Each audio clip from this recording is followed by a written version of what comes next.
there. And every single person who's living in Hawaii, none of them are living near a volcano. No, they're all living on the very top of a volcano that is much bigger than the island they can see. The tallest mountain in the world is not Mount Everest, if you count from the bottom of the ocean where it starts to its top. The mountain that makes the biggest island of the Hawaiians is taller than Mount Everest is above the ocean. And it built itself with bubble power. And in sheer volume, it is far bigger than Everest. Now, because the people of Hawaii have lived there for thousands of years, the Hawaiians have wonderful stories, myths, and legends about volcanoes. And some of them still worship the goddess of volcanic fire, Pele. And I'm going to tell you one of many stories about her. On the big island of Hawaii, there are two mountains. One is a tall, beautiful, snow-capped peak called Mauna Kea. So tall there's snow on it most of the year. Mauna Kea is thought to be the home of the goddess of ice and snow, and her name is Poliahu. But on that same island is a very different mountain. It is topped with fire. An active volcano called Mauna Loa, thought to be the home of the goddess of fire, Pele. And you can remember these two mountains, Mauna Kea, go skia, Mauna Loa, don't go up. Well, the legend says that a young man who was the chief of his tribe, living on another island many miles away, went to sleep one night and he had a very special, magical dream. He dreamed of a beautiful girl. And in his dream, he fell in love with this girl. And when he awoke, he knew he had had a special, magical dream. He knew she was a real person, and he knew that she lived on the big island where the two mountains and the two goddesses were. So he resolved in his heart to make the dangerous journey across the sea in an open canoe with a single sail, to find this girl, to win her heart, to bring her back with him, to marry her, and she would help him rule his tribe. So as he approached the island, the two goddesses on their high mountain tops could see him coming. And he was a good-looking young man. And goddesses are spoiled brats. Absolutely no parental guidance, nobody to tell them no. They want whatever they want, and they have awesome powers to do it. And so one of them said, "Ooh, he's so good-looking, I want him for myself." But the other one said, "No, I want him for myself." And they started fighting, "No, I want him for myself." And they started fighting over him. And Pele, who had the more fiery temper, suddenly got violent. And she caused her mountain to erupt. And she threw fire and lava all over Poliahu's mountain of snow, melting her snow and taking away her power, driving Poliahu away. But out over the cold ocean, Poliahu regained her strength, and she came back fighting with a terrible storm of ice and snow. And so it was a battle of the elements, fire and ice, fire and ice, a disaster for the rest of the island. But while they were fighting, they weren't paying any attention. And the young man found his dream girl and they got away. And to this day we know that Pele and Poliahu are still mad at each other on this. How do we know? Because every once in a while all the snow on Mauna Kea will suddenly melt. So we know, oh, that must be Pele up to mischief, trying to annoy Poliahu. Every once in a while on Mauna Loa there'll be a little sprinkling of snow. So we know, oh, that must be Poliahu up to mischief, trying to annoy Pele. Mount Snap Crackle Pop is typical of volcanoes. Typically, they're steep.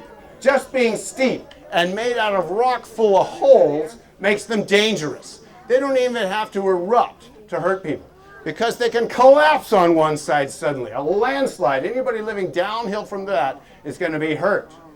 Typical of volcanoes, it's covered with lush jungle. So there's this good soil all over it.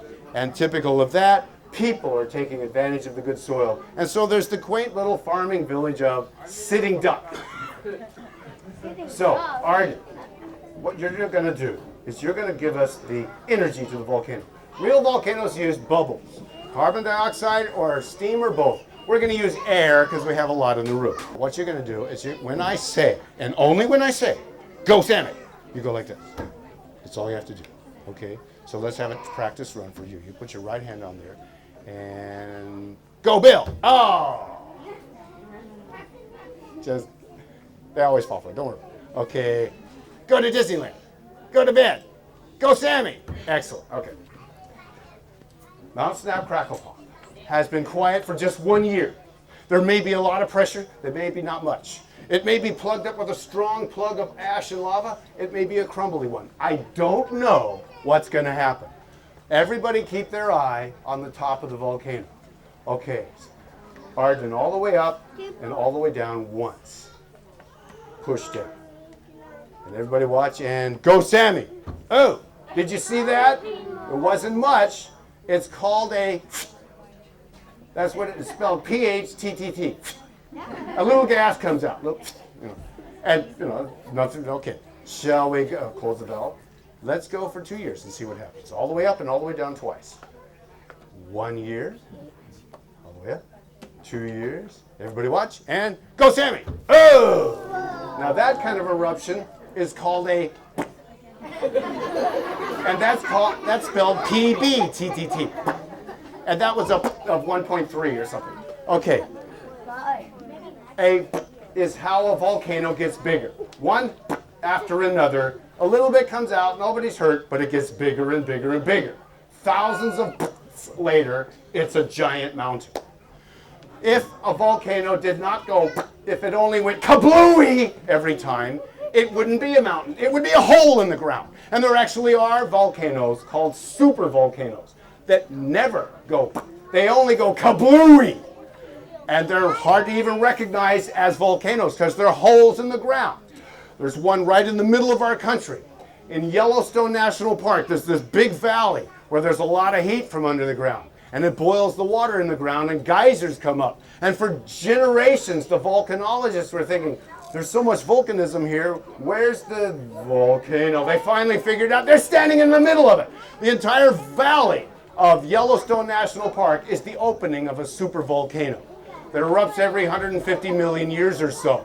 And when it does, it throws so much dust it can actually trigger an ice age. But don't worry, it hasn't erupted for 150 million years. Let's hope it just skips its turn this time. Okay, shall we go longer? Let's go for 5 years. All the way up and all the way down 5 times. You're going to start feeling it pushing back. 1. Yeah, oh yeah, wait, oh wait, close it. Okay, now 1, because the valve was open. 2, 3, keep going. Keep going. I know, but 2 were closed. 4, he didn't have the valve closed. There we go. Okay, 5, and go Sammy! Oh!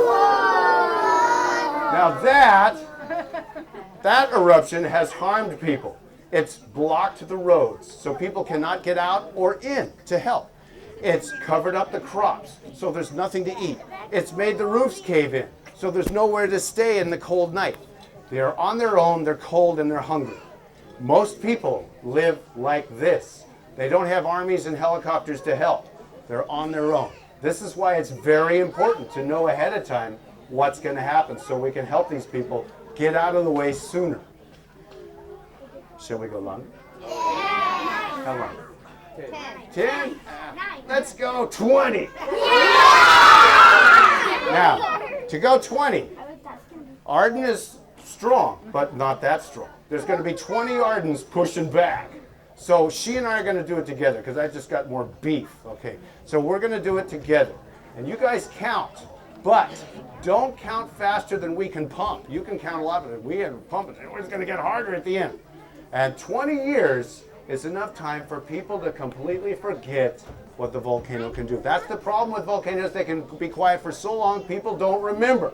So people have come back, they've rebuilt, they've got new farms, new families, their children are having children. And the only people remember what the mountain can do are the grandparents. And they say, don't build your new home so high on the mountain, it's dangerous. Oh, Grandma, don't worry about it. Listen to your grandparents. They know a lot. Okay, shall we go? Yeah, close the valve. All right, now you take one handle.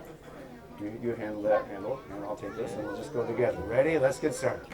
1, 2, 3, 4, 5, 6, 7, 8, 9, 10, 11, 12, 13, 14, 15, 16, 17, 18, 19, and go! Hey, oh!